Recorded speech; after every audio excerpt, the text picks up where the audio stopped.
আরে তুই না আমাকে বলছিলিস যে আজকে কচুরি খাওয়াবি? আর কচুরি? আমার ফোনে তো রিচার্জই নেই, যে কয়েকটা কাজ সেটা তো রিচার্জে কেটে নেবে। তাহলে কি তুই জানিস না? না কি? তাহলে কি আপনারাও জানেন না?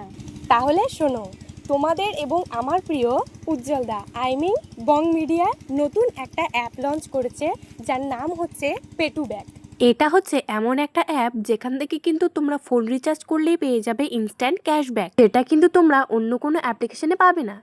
শুধুমাত্র রিচার্জ না, আরও অনেক রকম তোমরা এখান থেকে বিল পেমেন্টও করতে পারবে। তবে সেখানকার থেকে বেশি রিচার্জে বেশি তোমরা ক্যাশব্যাক পাবে। সেটা তোমরা যার ফোনে যতবার করবে ততবার কিন্তু তোমরা ক্যাশব্যাক পাবে। আর হ্যাঁ, এই অ্যাপ্লিকেশন কিন্তু তোমরা আইফোনে পাবে না। দেখো 1 মিলিয়নেরও বেশি লোক কিন্তু এটা ইনস্টল করে ফেলেছে। আর যদি ফোন রিচার্জ না থাকে, তোমরা এখান থেকে ফোন রিচার্জ করো এবং ক্যাশব্যাক পাও। তো দেরি না করে এখনই কিন্তু ডাউনলোড করো পেটু ব্যাগ।